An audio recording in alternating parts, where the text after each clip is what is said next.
السلام علیکم ورحمۃ اللہ وبرکاتہ۔ سامعین، مغرب نے عورت اور مرد میں مساوات کا نعرہ ٹرمپ کی جیت سے پھر ڈھکوسلا ثابت کر دیا ہے۔ جس قوم نے اپنی پوری تاریخ میں عورت کو ایک مرتبہ بھی صدر تسلیم نہیں کیا، وہ قوم مرد اور عورتوں کے مساوات کی کس منہ سے بات کر سکتی ہے؟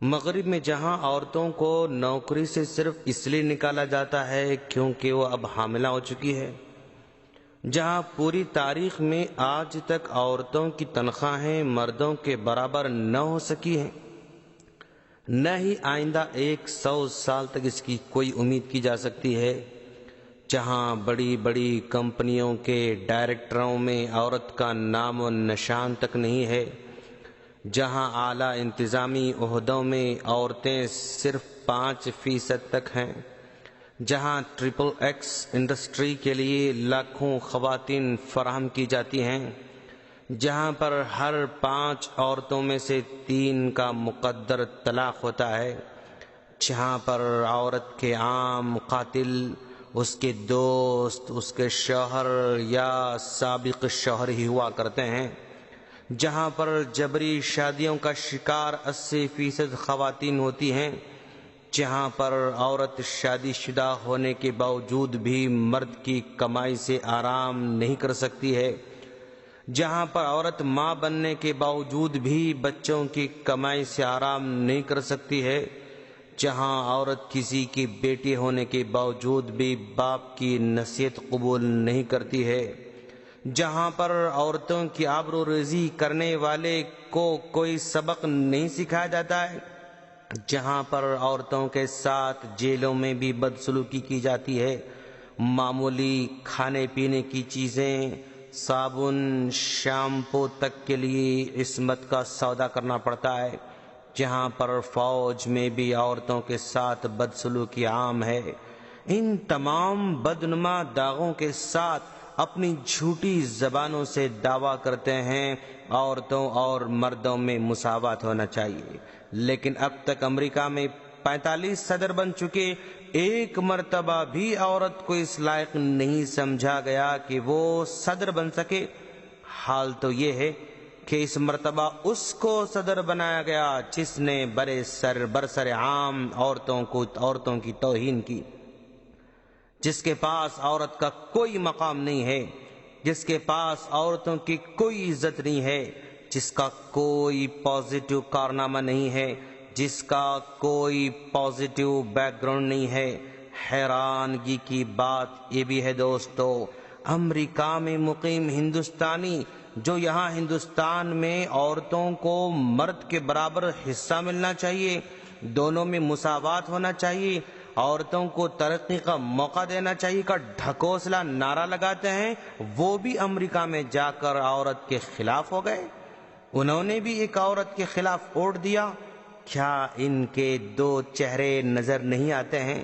الغرض ٹرمپ کو صدر بنا کر یہ ثابت کر دیا کہ عورتوں کے مساوات کی بات کرنا مغرب کے پاس صرف تسلی کی باتیں ہیں، حقیقت میں اس کا کوئی عملی وجود نہیں پایا جاتا ہے۔ دوسری بات، ٹرمپ نے صدر بننے کے لیے جن باتوں کو بنیاد بنایا تھا وہ بھی مکمل بکواس ہے۔ اس نے اسلاموفوبیا کا سہارا لیا، یعنی مغرب والوں میں اسلام اور مسلمانوں کا نفسیاتی خوف پیدا کیا، مسلمانوں پر پابندی کا نعرہ لگایا۔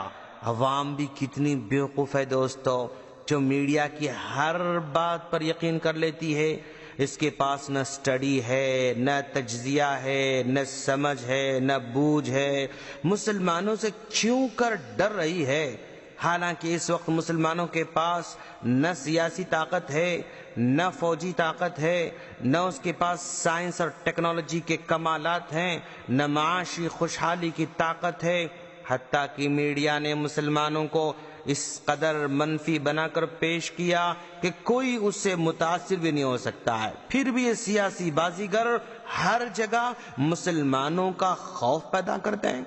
اور آسانی سے الیکشن جیت جاتے ہیں، رفتہ رفتہ ہر جگہ سیاست میں قدم جمانے کے لیے، الیکشن کو آسانی سے جیتنے کے لیے آسان نسخہ بنا رکھا ہے، مسلمانوں کا خوف پیدا کیا جائے۔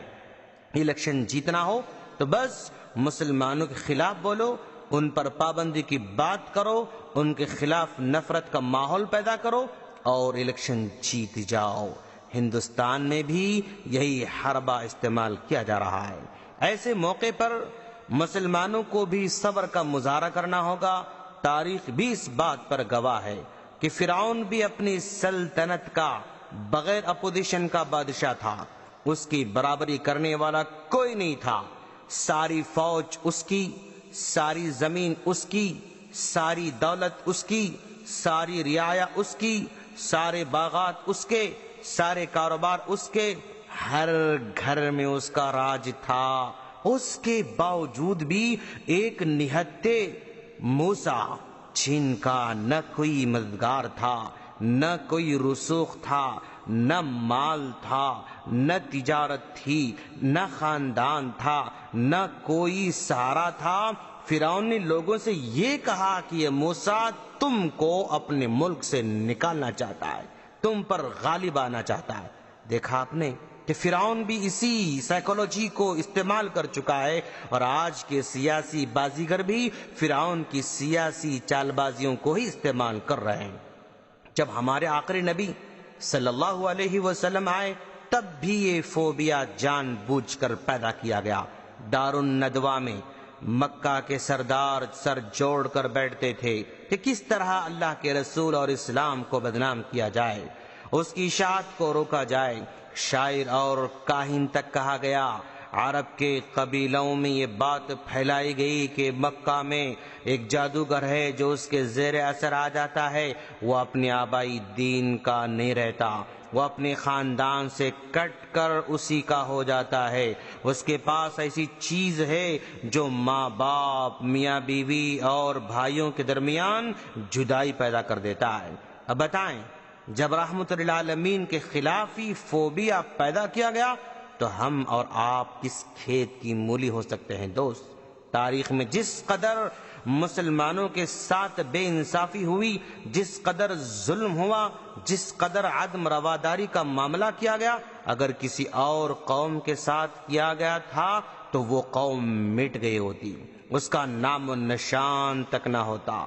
دور حاضر مسلمان نہ تعلیم میں آگے ہیں، نہ فوج میں، نہ سیاست میں، نہ تجارت میں، نہ سائنس میں، نہ ٹیکنالوجی میں، نہ میڈیکل میں، پھر بھی دنیا کا سب سے تیزی سے پھیلنے والا مذہب یہی ہے۔